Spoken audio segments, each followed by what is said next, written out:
Hello, everyone. Welcome back to Wicked Good Sports, and welcome back to Power Play. I'm joined, as always, by Chris Uminski. Chris, I want to ask how you're doing. I can imagine not great considering what we're going to be talking about, but how are you doing? In the regular life, I'm doing great. That's good. As far as my Bruins fandom, I've seen better days.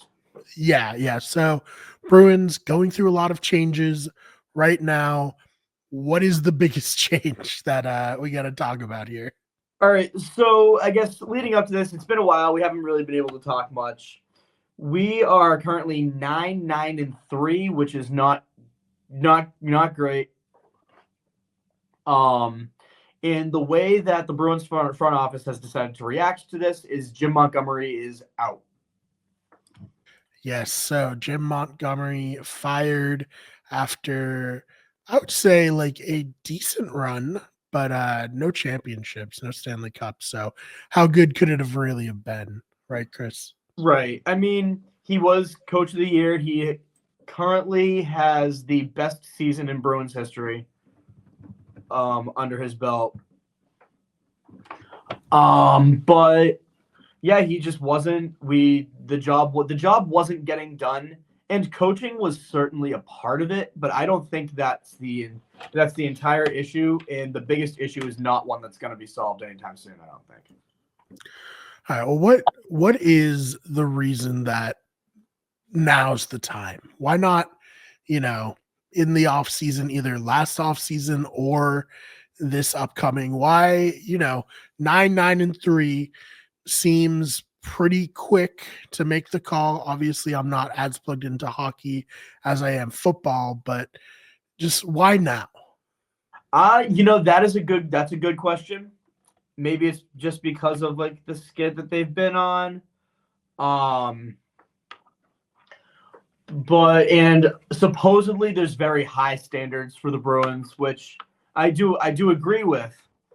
As far as coaching, I guess the front office just wanted to make it look like something was being done. Short term.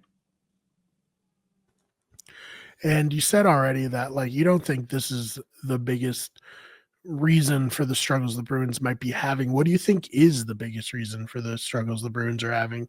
So, I mean, when it all comes down to the personnel that the Bruins have, this is not as well put together of a team as it has been in years past.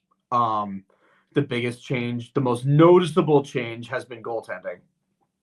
Um, I think that the biggest change needs to be made in the front office. I think Don Sweeney's time is, if it's not up already, it's coming It's close. coming. Yeah.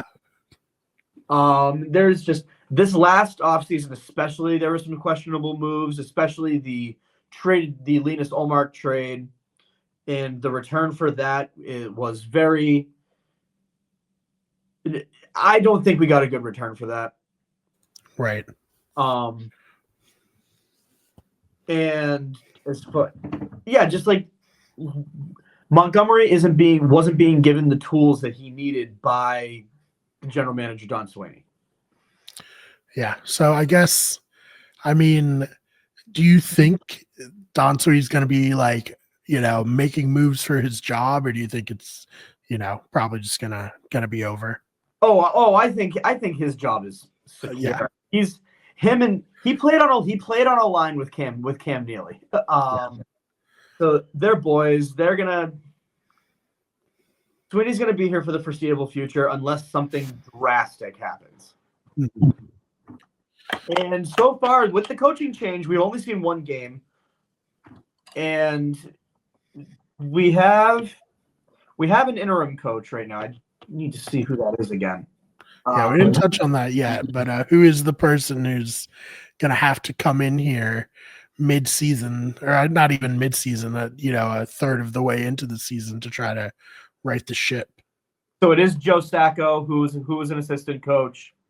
Played one game against Utah last night, and they look good. They won.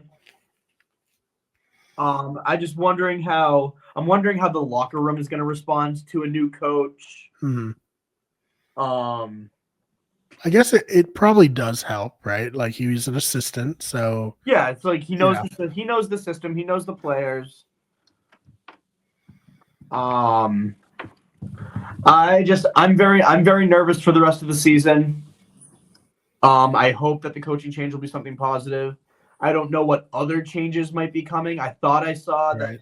they might be looking to deal like one of the top wingers or top centermen. Which if I saw like David Pasternak or Brad Martin get traded, I'd be very Yeah, we'd be an emergency episode where Chris just swears the whole time. I would very imagine. surprised. Yes, right.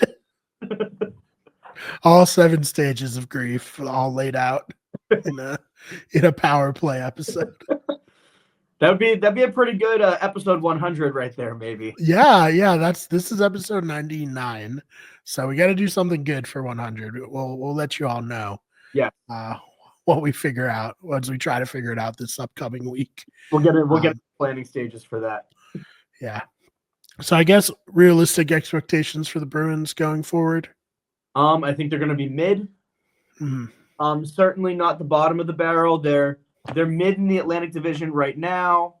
I think they're going to stay there, unless big changes happen. All right. Well, anything else you wanted to touch on before we get on out of here? I think that should be okay for now. I'll let you know. Until something else happens. Something else I'll let crazy. you know. Yeah, well, I guess I'll see you at the next either great victory or the next horrible catastrophe, whatever. Right. Oh man. All right, Chris. Where can they find you online? What do you want to promote? Floor is yours. The best spot for me is probably still gonna be TikTok. I don't post too much on there anymore. I do have a Facebook I post on sometimes.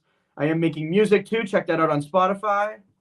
Oh, just your name, Chris Uminski. You Yep, got just an artist name? All right. I will check that out. I just put out a solo single. I have a band. My band Basic Plus just put something out too today. Awesome. Well, give me the links. I will link them in the description of this episode, of all the power play episodes going forward. We got to get those streaming numbers. Yes. Often. Yes. All right. So please go check Chris out there. As for me, on Twitter, the fake B Mar, and on Blue Sky now, at Brian Mar. And it's like .bluesky.profile. But I think if you just search Brian Mar, you'll be able to find me there. And then TikTok, we got Wicked Good Sports. We also have Those Fake Nerds, which is my new nerd movie and video game news account that got 100 followers today. Got up to 100 followers. I didn't get 100 followers. That would be nice though.